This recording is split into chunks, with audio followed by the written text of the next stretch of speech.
that's CJ on the track.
Hey, that's CJ on the track.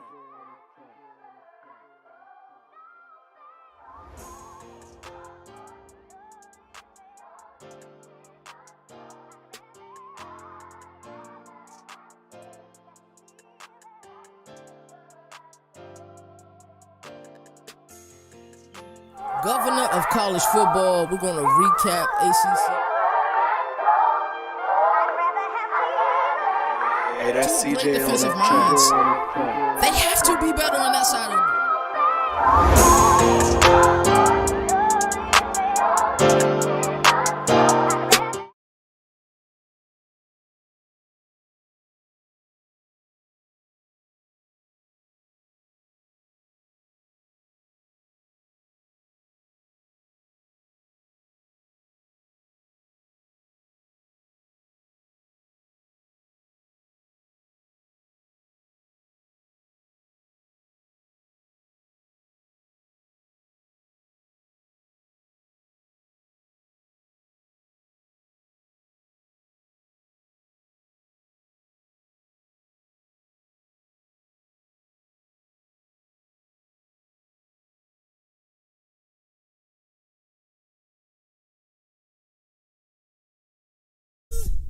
Well, imagine that. You guys couldn't hear anything I said. You guys probably said it in the chat. I am so sorry. I just spent 5 minutes talking and nobody heard anything. Well, hello. Welcome.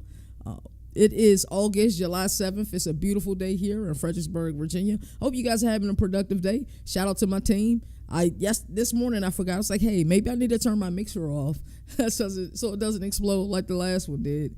And I forgot to turn it back on. And that's just me. I didn't go through my checks and balances that I have on my list right here in front of me. But anyway, good morning, everyone. Hopefully you guys are having a productive day, whether you are listening to this or you're watching it live. Thank you for choosing college football. There's so much to talk about. You guys know every cold open I always talk about what we're going to be talking about the episode. Completely missed that, so I'll have to write down to trim this episode when it gets to YouTube because people going to be like, why is he talking and not saying anything? So trim the episode to 5:30. So I'll write that down. It is what it is. It is live. It's okay. We're going to be okay. It's going to be a good day today. But what you guys missed, it's going to be I'm telling you, a really good episode. I felt good. When you're like doing notes, for an hour long show and you're by yourself, your notes end up being a bunch of pages. I hope you guys know that. Most of which, most of the time I'm not on my notes. My notes are just to get me, because I'll go on tangents. If you watch the show, I will go on a tangent and I will go way left. The notes are just there to bring me back in. But most of the times it's about 12 or 13 pages of notes. Sometimes more depending on the episode. But this one's going to be a fun one. So Brent Price sends a message to Hokie fans, which I think is interesting. Listen, Virginia Tech let a lot of us down last year. Virginia Tech truly let me down last year, to be honest with you, to be 100% transparent with you. My expectations for them were through the roof. I thought they, could be in a discussion of the college football playoff based on the talent that they had on the roster, also based on the fact that they had an easier strength of schedule when you looked at their path. There was a path there for them to make the college football playoff, and that did not happen. And it was extremely frustrating. One, because I am a Virginia Tech Hokie fan. Two, I have a great relationship, with Virginia Tech.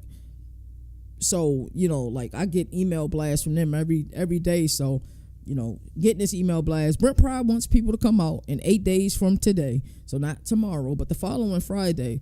They're doing their fan day, and they just want people to come out. They feel like the players have really been putting in the work. And Brent Pride, let's make no mistake about it. He's one of my favorite coaches to interact with. I truly enjoy his coach speak because he's the son of a coach. He didn't choose coaching chose him, if that makes sense, right? Because his old man was a coach. I always like to say that, but he's on a hot seat. I think they'll be just fine. I'm just disappointed in last year, to be honest with you. But the fans, please come out. Like I said, fan day is August 15th. So like I said, that's 8 days from today. So Price stood at the podium at Virginia Tech Media Day and issued a clear call, show up. Yesterday, we actually thought about going to Media Day for Virginia Tech because we could have got a lot of premium access, but I really wanted to be at home base this week and give you guys those 5 episodes. It's the 4th episode of the week. Tomorrow will be the 5th. So it's just been an exciting week of content. I love being at home base. I love to be able to give you guys this show every day at 11 a.m. Bill Belichick, in other news, Bill Belichick breaks down NIL like it's the AFC East. At Carolina, the hoodie has, and we love calling him the hoodie. He's won a lot of championships, had a lot of success at the NFL level. I know some people, including myself, there's just nuance to college football. There's some things to figure out. So I think about Bill Belichick when I say that. I think about Matt Patricia, who's Ohio State defensive coordinator, when I say that. So I wonder how he'll figure this thing out. And he said something that was so brilliant, and I want to repeat it here today. We don't have a blank checkbook, is what Bill Belichick said. He said we never did it in the NFL either. So all he's saying is this: hey, we had to manage our finances at the highest level of competition at the NFL. We'll be okay at the collegiate level. I think he's done an outstanding job with roster construction. When you look at and when you take over a team, and this for any first-year coach, everybody knows my preferred method of building a program is to build via high school, right? And that first year, you really can't do that because you have somebody else's roster. Shout out to Bull Rush, man. They gave us some really nice coasters, so shout out to them. Bull Rush is just dope as hell. Shout out to them. So he's done a great job because, your first year as a coach, your job, I feel like, is more to hit the recruiting trail and to hit the recruiting trail utilizing a portal.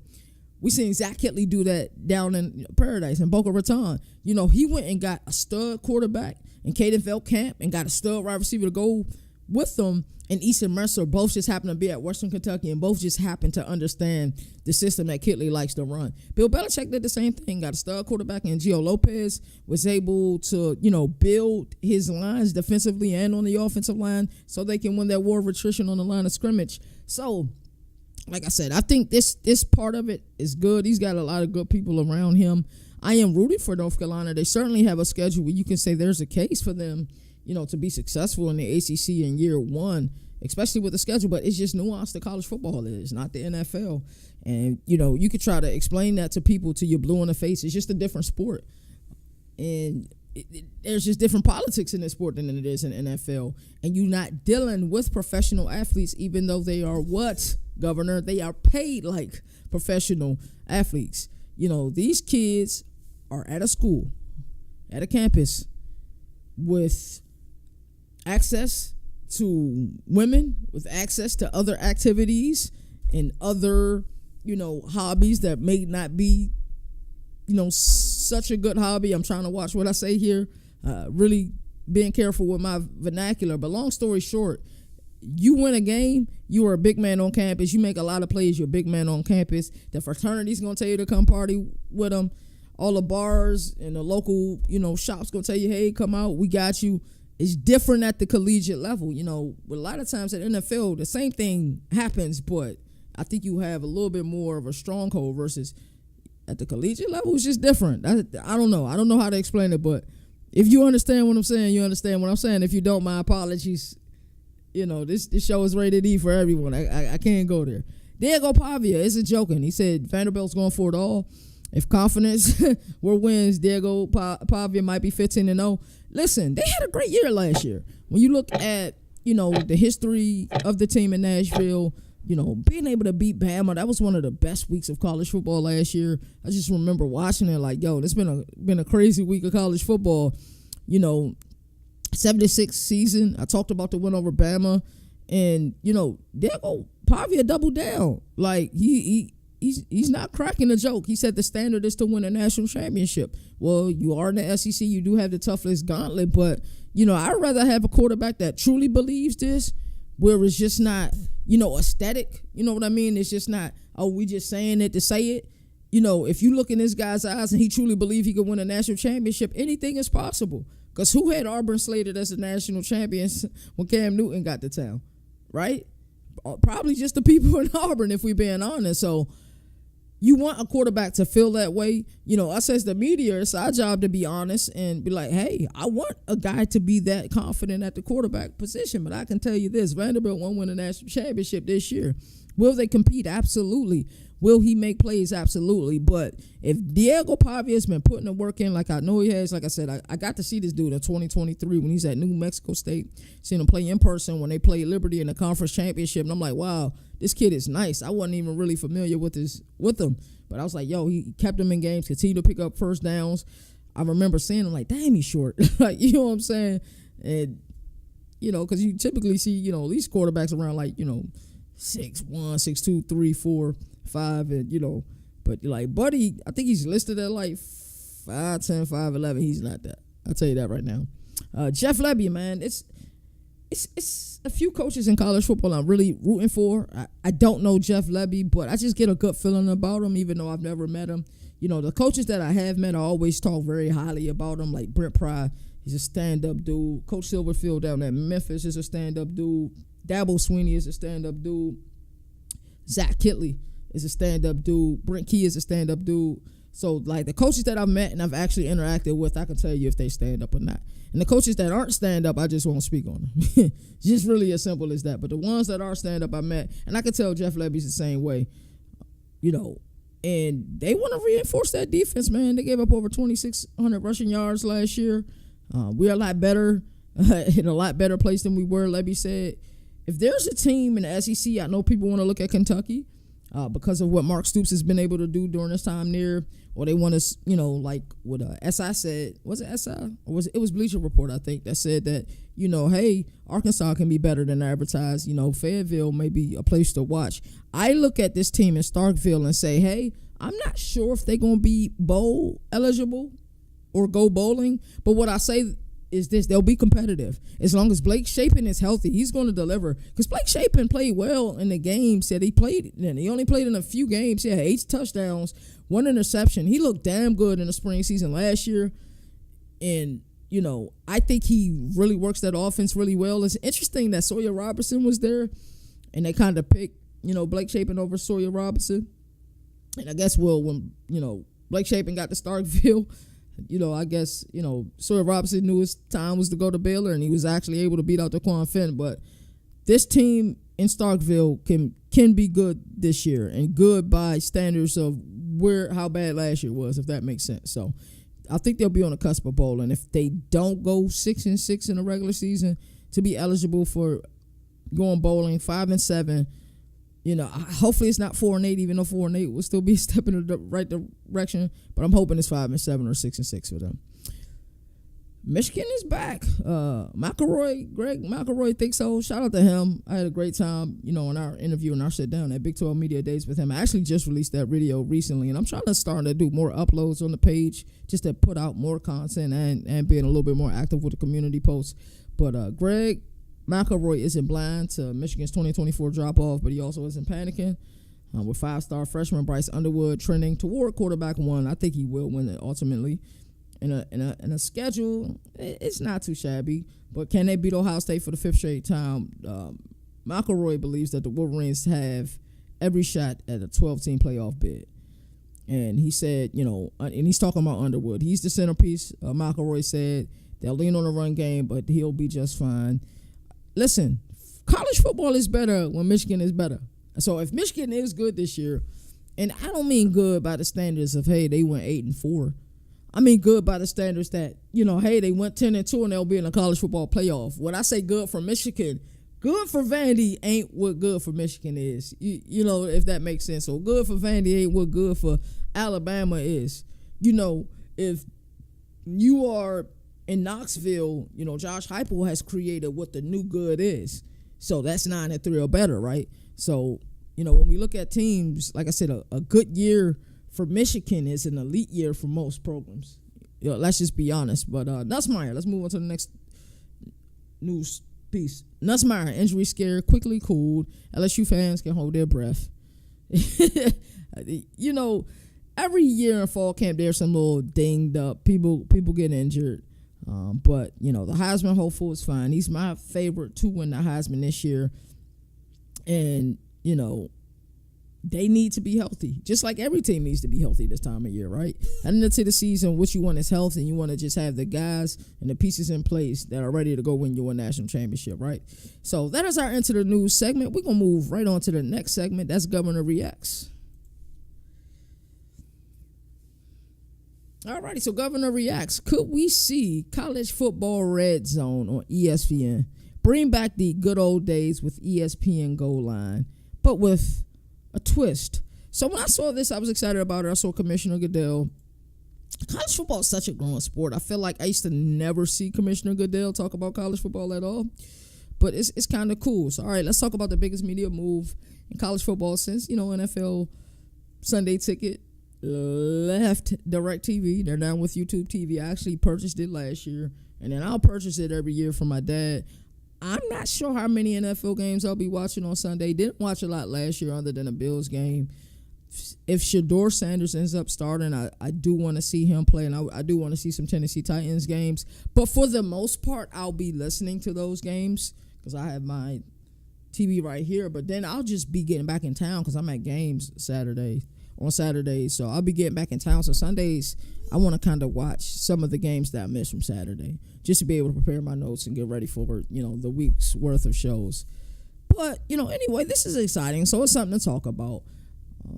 And I think it's important that we don't forget about ESPN Goal Line because that's initially what was, college football variation of RedZone. I don't know why they got rid of it. But I do believe that if RedZone does come to the collegiate level, I know who exactly should host it. And also, I think it'll be bigger than ESPN Goal Line was, to be honest with you. Alrighty. So the CFB RedZone dream might be real. So let's start with the facts. ESPN now owns NFL Network, NFL RedZone, and NFL Fantasy Properties after acquiring them in exchange for 10% equity stake handed to the NFL. So ESPN, their business practices, like, when's the last time ESPN lost a deal, right? Like, think about it. Like, when's the last time they lost a deal? And I always say that, you know, one of my favorite rappers, he's probably been my favorite rapper most of my life, is Jay-Z. And, you know, I don't know, like, you know, when I listen to music, like, you got hit lyrically, you know what I'm saying? Jay-Z got those songs. I feel like Jay-Z got, and a lot of times if you see me do anything and I add music behind it, a lot of times it will be Jay-Z's music, but I feel like his business practices are A1 too. So I always like to say, when the last time Jay-Z lost a business deal? And sometimes he ended up, you know, in some people's eyes, sometimes in my eyes, snaking somebody with some of the deals. He ended up, you know, getting there, but that's neither here nor there. But when's the last time ESPN lost a deal? And they're kind of monopolizing both sports, bro, that being NFL and, you know, college football. Granted, they only get the Monday night football game, I believe it is. I couldn't tell you last time I watched my Monday night football, bro. It's been so long. If the Bills are on Monday night, I'll watch it. But, you know, other than that, I ain't watching it. I'm just not. So, but, you know, NFL does get a 10% equity in ESPN. So we're going to be seeing college football on ESPN for a long time, and then the NFL on ESPN for a long time. And Roger Goodell didn't wait. Commissioner Roger Goodell, I probably should have said, didn't waste any time teasing possibilities on SportsCenter. He looked straight into the camera and floated the idea you might see a college football red zone. That would be exciting. Even though college football scoreboard kind of gives us that, they just don't give us the updates. And there's a little bit different nuance between the NFL and college football, and I'll get to that, of course. But you know, we talked about this for years. Truly miss ESPN Goal Line. It was so dope. A full day commercial free blitz across the biggest Saturdays in America, bouncing from the Red River rivalry to the Egg Bowl to FCS buzzer. You know, that would be dope. But the biggest complaint I had about ESPN Goal Line, and even though it's not a legitimate complaint, because unlike, you know, the NFL, you know, a lot of games are hidden behind the DirecTV wall unless you're in a local market. So a lot of times I either had to A, which is what you're supposed to do, get DirecTV, like I have now, Sunday Ticket. Well, not DirecTV, but Sunday Ticket. Or B, find somewhere to watch it that you shouldn't be watching it. And I don't think you should do that. But I'm just saying, this is what I did. I only know how to be honest, right? So a lot of the games were hidden behind the Sunday Ticket wall. So if you were lucky enough to do what you shouldn't do, like I was doing, either find a link, that, you know, you might be able to see the game. I think the difference with college football is, you know, if you have a Hulu, you have, Sling TV, YouTube TV, your local cable, guess what? You can watch all of the college football games. I think the only games that'd be weird sometimes is like the Pac-12 network or Big Ten network games. I don't even think, because ESPN owns SEC network, so you were able just to see as many games as possible. And shout out to my guy K Forward, because every Saturday I always go to K Forward's, and shout out, he does an amazing job with the ratings, but I always go to his handles just to look at his TV setup and him getting ready for the slate of games. And in some ways I envy him. I really do, because he gets to catch all of the action. He has it used to be just 5 TVs. Now he has 7 TVs lined up, ready to go. He's ready for a Saturday. And just know that when he does ratings, he watches as many games as possible. But here's where college football red zone might help someone like me who travels, goes to games, and, you know, you're at a game. Let's say, you know, I'm in Greenville, North Carolina. I'm at an ECU game because, you know, I'm the G5 governor. We go wherever we welcome, wherever they roll out the red carpet, right? Let's say I'm near and they're playing somebody like Norfolk State and the game is out of hand. I'm not going to leave because I was invited out there. I'm going to watch the game. But if I can pull out my phone and pull up, you know, college football red zone, then I can catch up on what's been going on while I'm at these games. So that would be the huge benefit. And I didn't really finish my statement about the complaint, but my only complaint about ESPN Goal Line is that they didn't start till 3:30 till the SEC slate starts, right? So it was like the big noon games, those 12 o'clock games, you didn't have it. But here's where I really think it would push forward. Think about the explosion of NFL fantasy football. Don't you guys believe that the explosion of NFL fantasy football, granted, I'm not a fantasy fan. I've always said that. I like to watch the game. I ain't trying to watch my Bills play and then, I don't even know who to name. Stephon Diggs play for the Patriots now. Stephon Diggs play for the Patriots. I'm hoping he have a good game while watching. No, I'm not a fantasy guy. But don't you guys think there's a direct correlation between the growth of NFL fantasy football and red zone? I think they go hand in hand. Because I know people had fantasy leagues like in the 90s. I think some people even had some in the 80s, I think. It dates back to that far.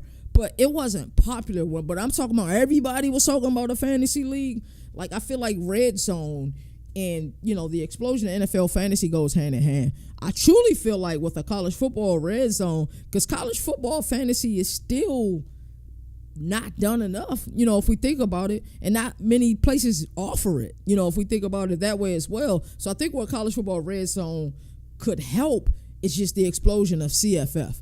I really do. Like, I know every year at the Fantasy Expo, Mr. Lobb, he always holds, CFF fantasy signs up because not enough people play college football. And shout out to him for doing that because he does it every year. So truly shout out to him. But I feel like that would truly help with the explosion of college fantasy football if we had it. But they have to start at 12. Don't start at 3:30 like they used to do with ESPN Gold Line. Start at 12. I think that's the key right there. Now, who should host this college football red zone? Now, I got all the respect in the world for Scott Hansen. Also, ESPN, NFL, keep red zone commercial free. Don't add commercials. Don't try to get a little money on the junk. Like, keep it commercial free. Don't cut to no commercials. Hopefully, Scott Hansen is hosting it. Like I said, I don't watch enough NFL. I just don't. Anytime I search NFL now, I'm not even searching my Bills. I'm looking at Cleveland Browns depth chart. That's the only time I'm searching it, right?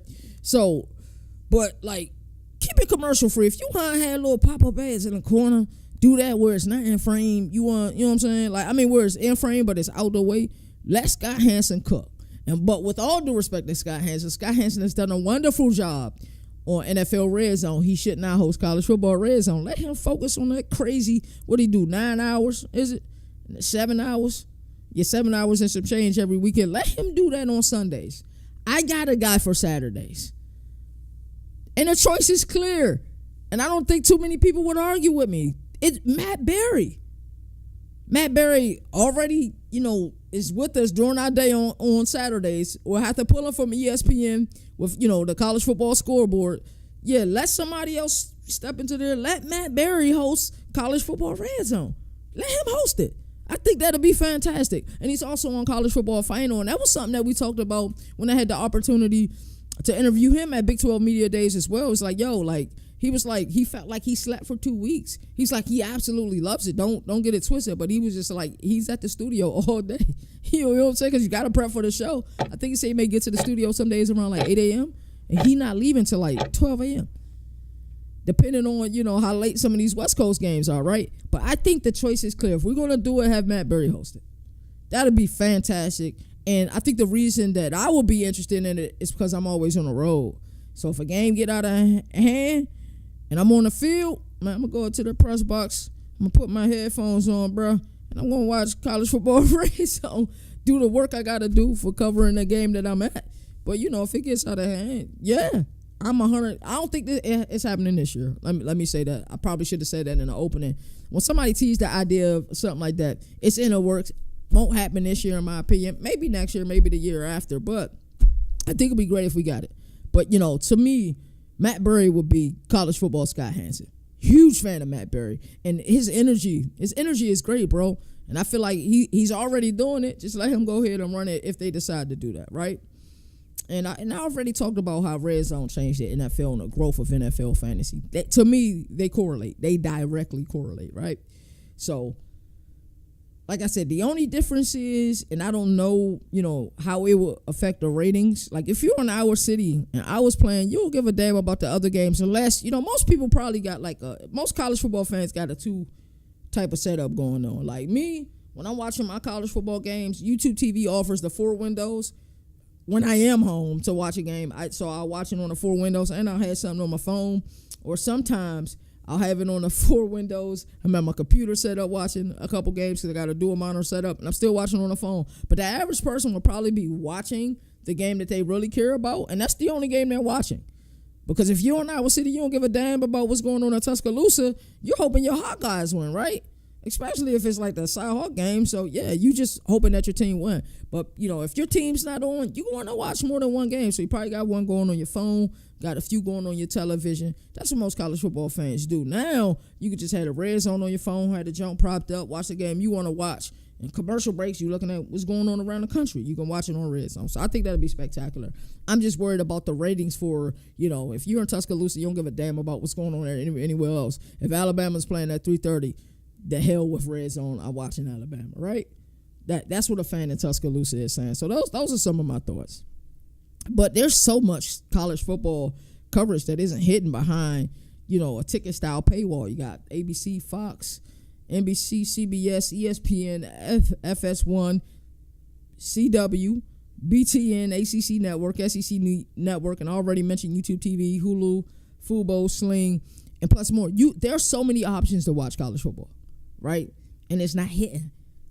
That's the beautiful thing. But, like I said, if there's any pushback from it, this would be the pushback. This is 100% be the pushback, the fact that it isn't hitting behind a wall like that. But, here's the truth.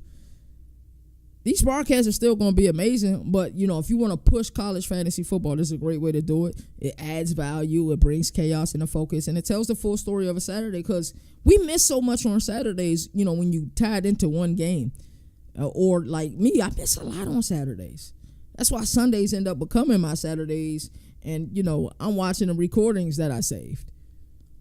That's just the fact of the matter, because I'm on the road. And this year, it's going to be a lot of Thursdays, Fridays, Saturdays. I'm gone, and I'm at games. And then when Con USA start their weekday games and Maction starts, I'll be on the road even more. So it's like, it's going to be difficult, but it's going to be fun. I enjoy it. I really do. But I think Red Zone will add so much value, at least to the people, who's here, man. So my final thought, it'll be phenomenal. It will spotlight, because there's some really good G5 games. I think it hit, under the radar, because, of course, everybody's watching the big, P4 games. But Red Zone, how you tuned in. The only difference is I think they need a faster camera and a faster cameraman.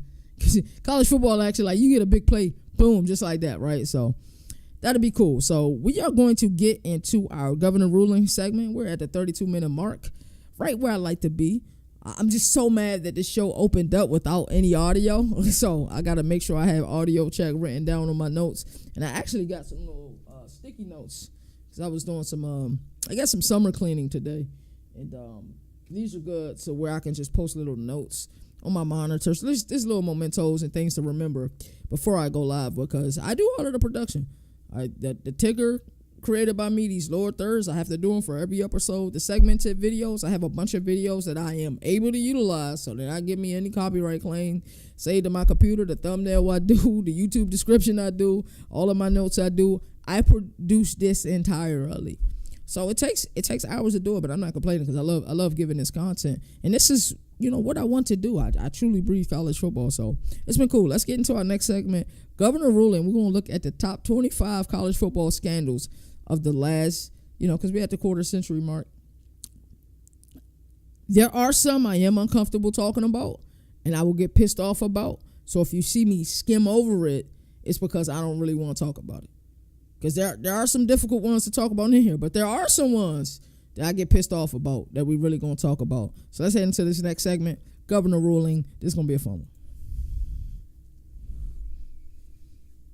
one. Alrighty, so governor ruling, we're going to look at the top 25 college football scandals of the last 25 years.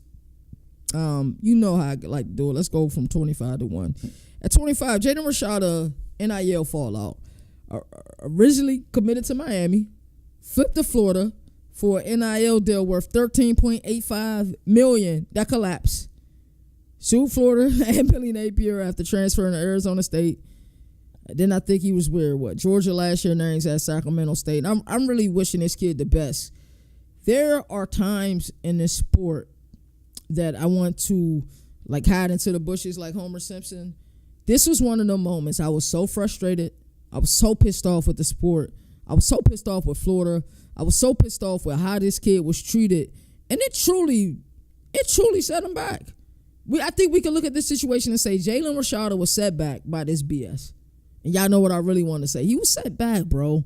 To think that you got a deal, monumentum, granted, all you got to do is go to On3, and you'll see somebody's NIL valuation, right? So he wasn't worth $13 million. But if somebody is going to pay over what he's worth, and that's the agreement, that's why some of these steps that we're headed with President Trump signing, the executive order, of saving college sports, with the proposed, with the 3 golden rules, with the proposed collective bargaining, I think we are starting to head it to the right direction because we need dual accountability. Because for every Jaden Rashada situation, where a player just gets 100% exploited, we do have a Caden Proctor situation where, he was in Tuscaloosa, Iowa was in his DMs, he was missing home, went to Iowa for not even a full semester, came back to Tuscaloosa, so he left in the portal after the season, then a late window portal, he went back to Tuscaloosa. So we do have situations like that to where I say, hey, we need that dual accountability. That's what collective bargaining is going to do, give us that dual accountability. But this Jaden Rashada situation never happened to anybody else again.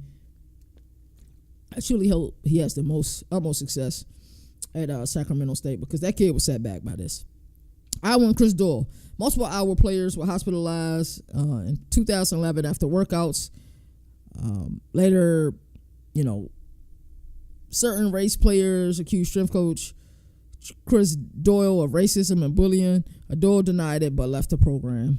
So that is number 24 on the list. Like I said, some of this gets real. Like some of this is like funny. We can have fun with it, but some of this isn't funny at all. And you'll see me skim over it. But the stuff that's funny, we'll talk about it. Tennessee, this was pretty funny. And Greg Schiano revolt. Tennessee nearly hired Greg Schiano in 2017, but backed out after public backlash. Citing, the Penn State connection, AD John Curie was fired, and then Jeremy Pruitt was hired instead. That didn't end up great either. So it is what it is at that one.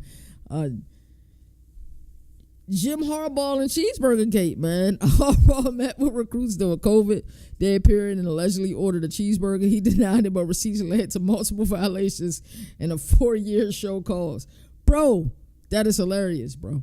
Like, I remember talking about Cheeseburger Gate and me, whoa. We don't need no background music. I remember me and Nino were talking about this and we just had a ball with it, bro. We had so much fun with it. Dang, my dad called me. I got to call him back. Yeah, we had so much fun with that. But yeah, Cheeseburger Gate, come on, bro. You can't buy a kid a cheeseburger. Like, and it's not even funny, but what happened to Teddy B, I'm glad he's back in the NFL, but what he was doing for those kids and in those really rough neighborhoods and, people want to, I don't know, man. I don't know, humanity, since the pandemic, and I hate to get political on this show, like I will get political as it pertains to college football, but what I'm about to say has nothing to do with college football. But I don't know, man. Since me and my brother was talking about this last night, man. Since COVID, man, it's like humanity is just like, it's like people don't care about each other, man. Sympathy or being empathetic for somebody, it's just gone out the window, bro. Like, man, the man bought somebody a cheeseburger, man. It ain't like he had, I don't even know where the cheeseburger was from. Hopefully the cheeseburger was good, but it ain't like he had like an empty bag, that's a cheeseburger bag, and handed somebody a cash. He bought the kid a cheeseburger, man. Like, what are we doing? Nico Amaliva NIL dispute. That one was kind of funny this year. Wanted more money at Tennessee. Sat out of practice over the dispute. Transferred to UCLA. And college football, one of the de facto signing trades because, he went to UCLA. Joey Aguilar went to Knoxville. Pat Fitzgerald hazing. This is one of those really serious ones. Northwestern fired longtime coach Pat Fitzgerald following hazing and assault allegations with the program. Multiple lawsuits remain active. Jim Phillips, commissioner of the ACC, was at Northwestern as the athletics director for part of this time period here. And I thought, heading into ACC Media Days of 2023, and this thing was hot off the press, I was like, yo, Jim Phillips is about to get, he's about to get a lot of questions about this. And he went out to the podium, because the commissioner, every media days, the commissioner always open up the media days, and they'll do they call it like a commissioner's forum. And he opened it up and he said, hey, I won't be answering any questions as it pertained to Northwestern, because right now that is still a legal issue and I cannot respond to a legal issue. So I thought some media was going to say, bump that, we going to ask you anyway. Nobody asked him about it. So I'm like, yo, this man is respected. I thought somebody was going to jump out there. Like, we've seen it before. Like, people asking, like, quarterbacks crazy questions. We seen it very recently. I think it was it Caleb Williams? When he was going through his combine process, he got asked a real crazy question. But, yeah. So that's that. Pat Fitzgerald hazing. Like I said, some of these I'm uncomfortable talking about. Philip Farmer and Albert Means. Farmer tipped off the NCAA about Alabama's $150K payment to recruit Albert Means. He skipped SEC media days and was later subpoenaed in related defamation lawsuit. Jeremy Pruitt, fast food payoffs. Pruitt admitted to giving hundreds of dollars to a recruit in a Chick-fil-A bag.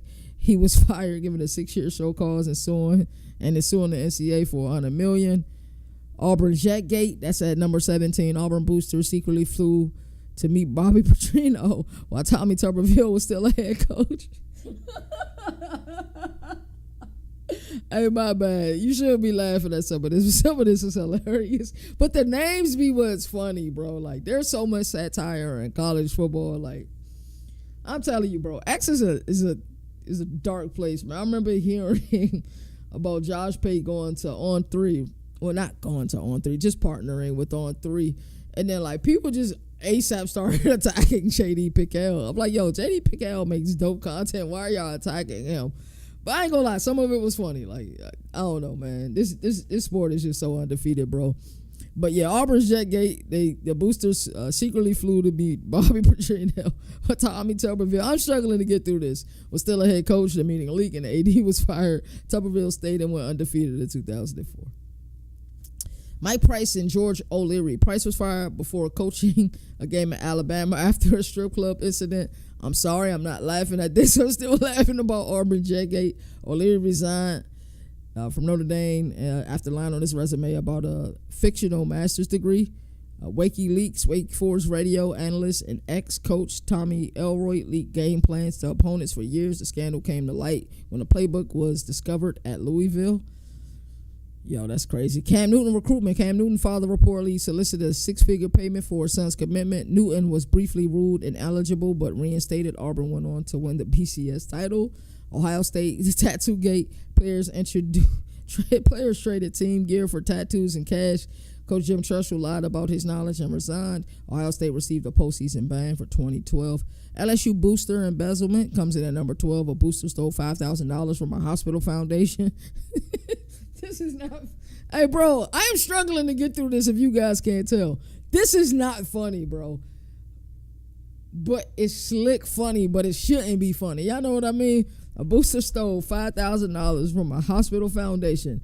That's effed up. Let me get to this part first before I start laughing. But fandom, I think a lot of people forget that fan is just a short of fanatic. But fandom is crazy, bro. And used it to pay LSU players and their families to school, self-imposed penalties, and vacated wins. The self-imposed, so we don't get a real, infraction from the NCAA is crazy. Hugh Freeze escort scandal. This is not funny. Freeze resigned from Ole Miss after call logs revealed he used a school phone to contact escort services. The discovery came from a lawsuit filed by some lawyer. Bobby Petrino crashed. Arkansas coach crashed his motorcycle and initially lied about riding alone. It was revealed he had a staffer mistress on board. He was fired for the cause.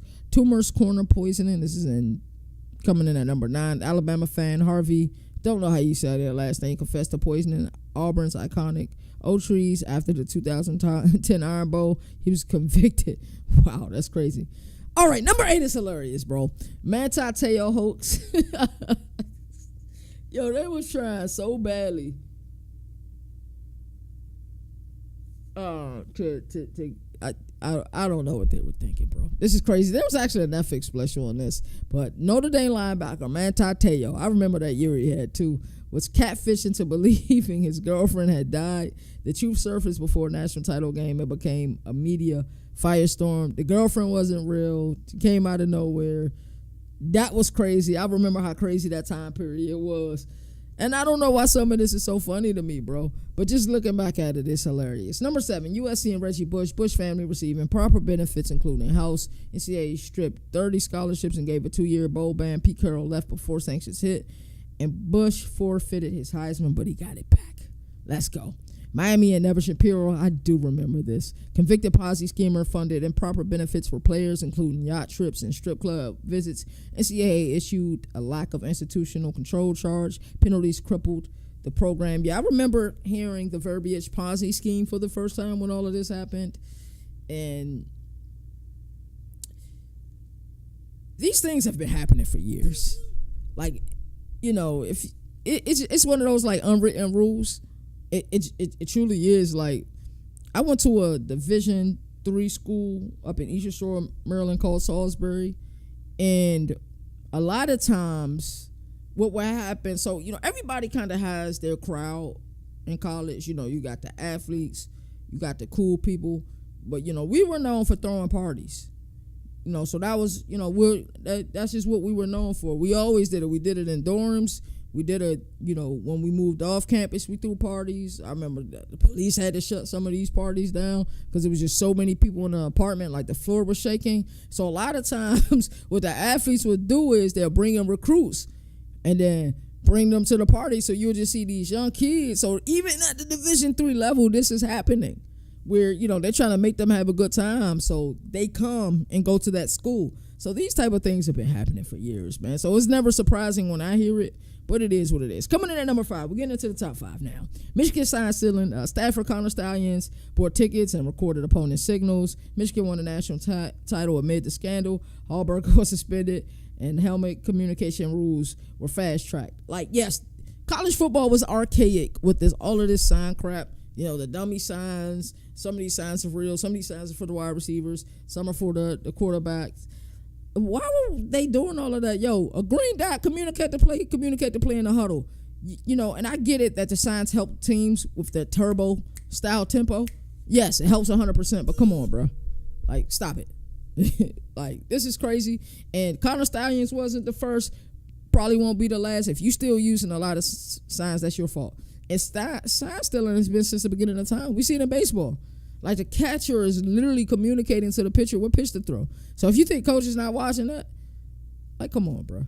Like, stop it. Like, let's be serious. If you are dumb enough to have all of these signs when we have a green dot or should have been had a green dot, like, that's on you, bro.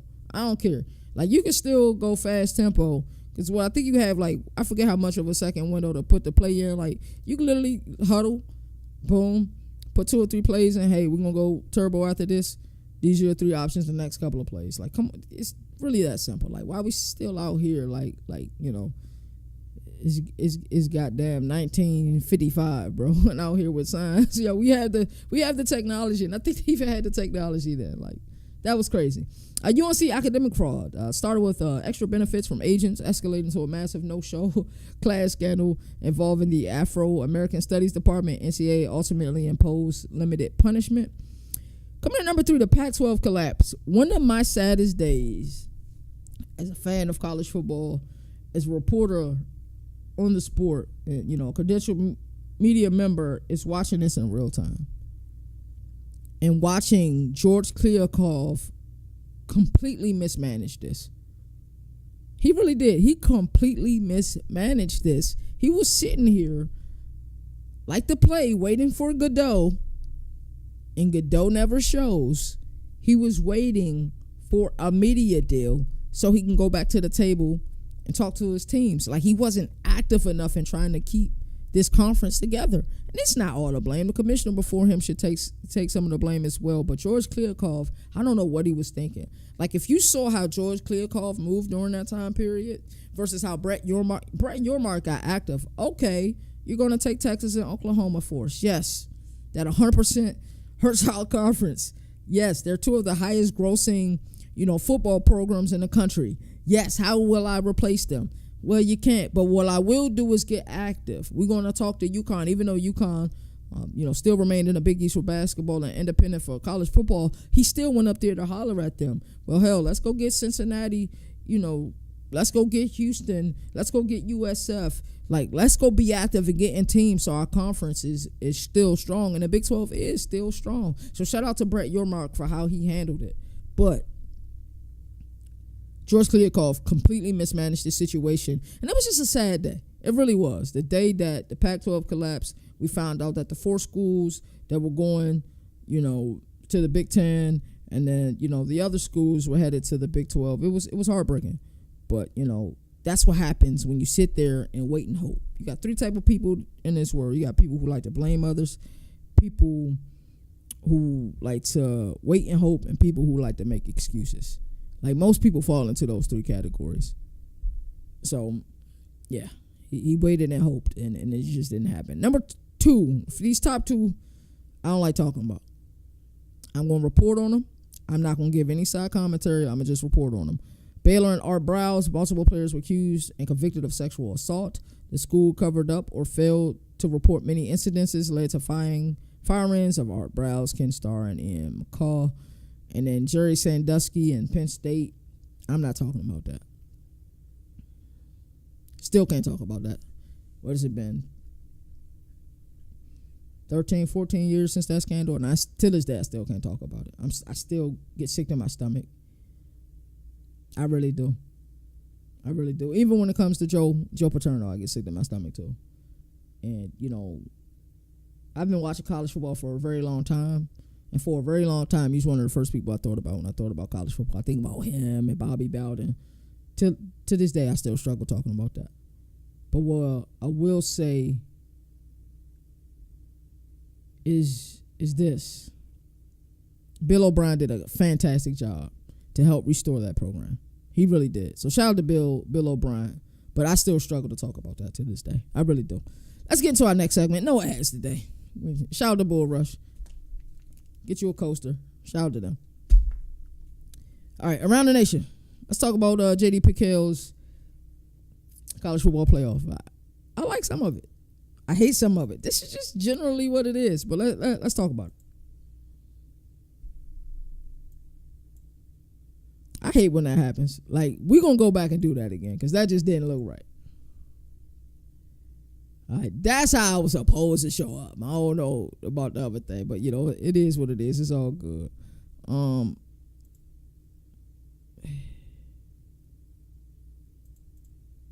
There we go.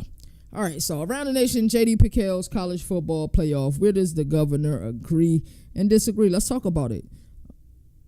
JD Pickell, man, he's one of the brightest minds, one of the people that I respect a lot, that does, what we do. Been watching his content, the hard count, for a long time now. I love what On 3 is doing. I love what Andy Staples does. Him and Ari Wasserman do a really good job. And I like what JD Pickell does. Every time I see a short, because a lot of my shorts are college football shorts, I always watch it because, I love to hear what other people has to say about this sport. But a lot of times I have to wait till my show or my episode is out before I start listening to other people because I don't want other people, I don't like stealing takes, and I don't want nobody to steal mine. It's just as simple as that. So, before we get into the bracket, you guys can see the bracket, and you guys can make your own thoughts about it. Don't be afraid to comment down in the comment section. Don't forget to subscribe to Governor of College Football. That's youtube.com/@Governor of College Football. Also, make sure you do the same for @THECFB Nation, the fastest growing college football platform in the world. So, let's look at the conference breakdown of JD Pickell's bracket. SEC got 5 teams in, bro. 5 teams. LSU, Bama, Georgia, Texas A&M, and Texas. 5 teams the SEC got in. Boy, we're going to talk about that a little bit later. Big Ten got 3 teams. Big Ten got Ohio State, Penn State, and Oregon. Big 12 got 1 team in Baylor. Okay. JD Pickell is a Baltimore. I'm high on Baylor, too. ACC got 1 team in Clemson. And then the independent, we got Notre Dame in as well. Group of 5 got 1 team, of course, because they only get 1 team. And he's going with James Madison from the Sun Belt. Interesting. Really interesting. So I'm going to give my take on how I feel about this conference breakdown. The SEC will be really happy with this. Greg Sankey will be really happy about this, but we'll talk a little bit about this later. Let's look into the first round matchups. But before we look at that, let's look at who are the top 4 seeds. And remember, This is the era where it no longer the auto bid. So you can have 3 teams from the same conference being the top 4. It's just based on how the committee rates or ranks. It would be a better verbiage. Alrighty, so let's look at it. LSU is the number 1 overall seed. Number 2 is Ohio State. Number 3 is Clemson. Number 4 is Texas. This is the new style, right? So we got that out the way. Now let's look at the first round matchups. We got Georgia versus Bama. That's the 8-9 matchup. That's a sexy 8-9 matchup. Number 5, we got Oregon versus James Madison. Interesting. I think there's a plethora of G5 teams that are really good. James Madison is in there in the thick of things. But for my money, I don't think they'll probably win a Sun Belt. But I think there's other picks that I would go with for that G5 spot. But anyway, that's neither here nor there. We're just looking at the bracket matchups, right? 7-10 game is a really good game. Texas A&M and Baylor. I like that. That's a really good matchup. I think some of these are good matchups. The 5-12 matchup isn't one, but 8-9, great matchup. Texas A&M and Baylor is a really good matchup. Really good matchup. I feel like when JD was putting this together, like he was putting it together based on the matchups, bro. I really feel like Penn State, Notre Dame, we get that in the playoff again, that will be incredible. Really good matchups, JD. Really good matchups. I like this a lot. Alrighty. So, Bama, Georgia, JD has Alabama winning that game. Oregon, James Madison, of course he has Oregon winning that game. Texas A&M and Baylor, yeah, it's Baylor winning that game. Baylor winning the game in the college football playoff would be dope. It really would be. Penn State versus Notre Dame, revenge tour for Drew Allen and company. Penn State gets their win. So now we're going to look at the quarterfinals matchups. We have 1 versus 9. We have LSU versus Bama. That'd be a really good game. Texas versus Oregon, a damn good game. That's a sexy matchup too. Ohio State versus Baylor. It's neutral site, so I think I like that game a lot better than, if it were at Ohio, if it was in Columbus, And then Clemson versus Penn State, that's a really sexy game, in my opinion. 2 of the best constructed rosters in the country. So let's look at the winner of each of those games. LSU, Bama. JD is going with LSU. Texas and Oregon. He's going with Oregon. Ohio State and Baylor. He's going with Ohio State winning that game. And then Clemson versus Penn State. He's going with Clemson winning that game. In the semifinals, we have LSU versus Oregon, and we have Ohio State versus Clemson. The final 4 of this to be the final 4. What we got? Well, we have 2 Big Ten teams, 1 ACC team, 1 SEC team, in the semifinals.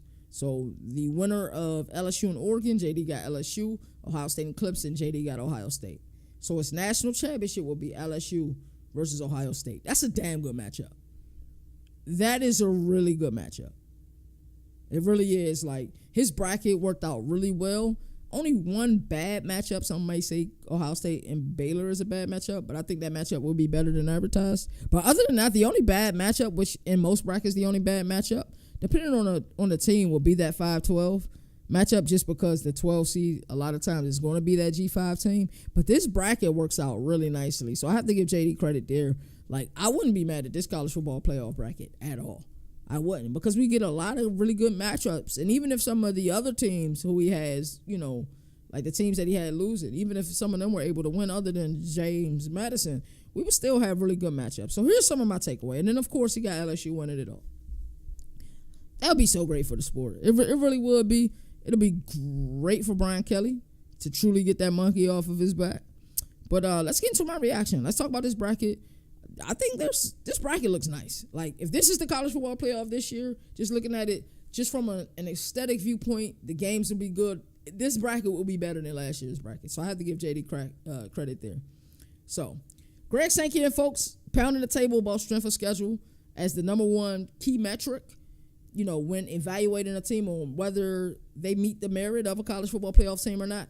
Respect. I've been saying it for a while that strength of schedule should be the number 1 metric. Other metrics matter. Did you win your conference? How well did you fare in your conference? How well did you fare versus, similar opponents? I think that stuff will matter, but we do need a key. What are you guys evaluating?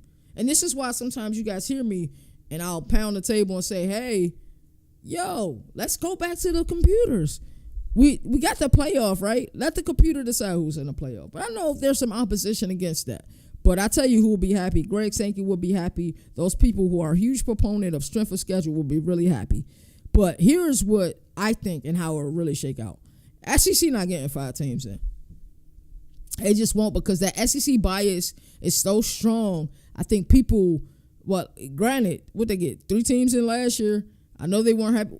Actually, who they get in last year? Was it Texas? Yeah, Texas, Georgia, and Tennessee is who they got in last year. So I think it'll be 4. I feel confident that they'll get 4 teams this year. I don't think it'll be 5.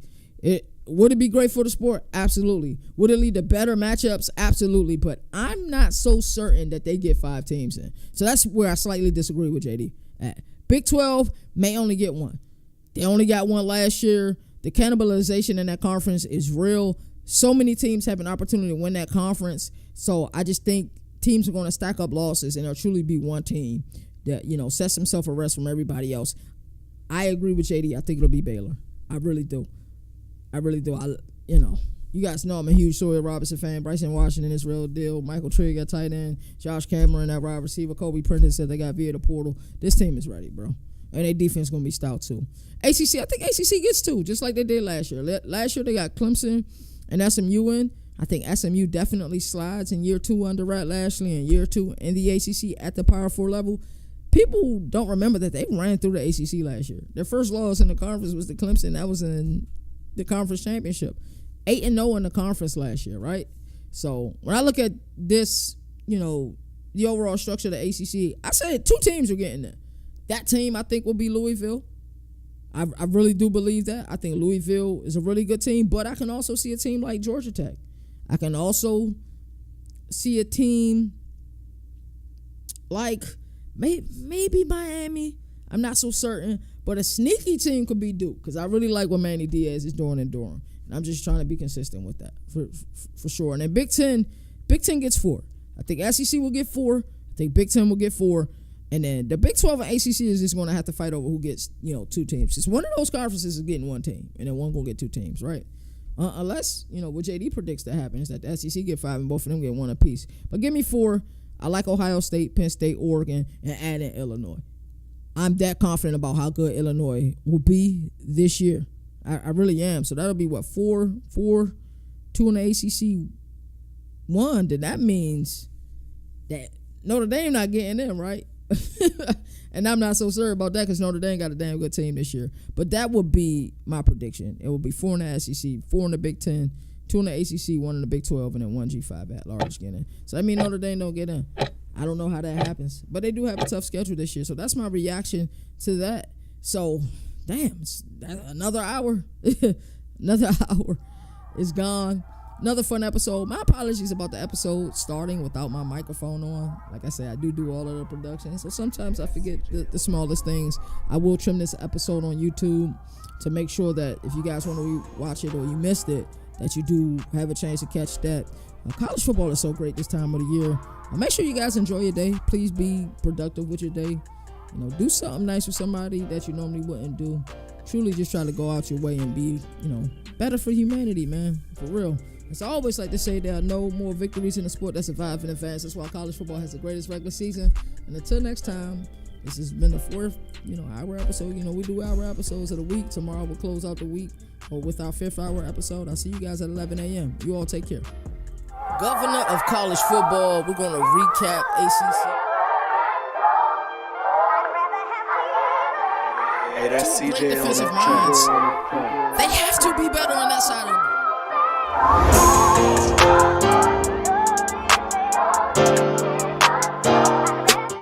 We appreciate you checking out this video. Make sure you like, comment, share, subscribe, and also don't forget the other comments.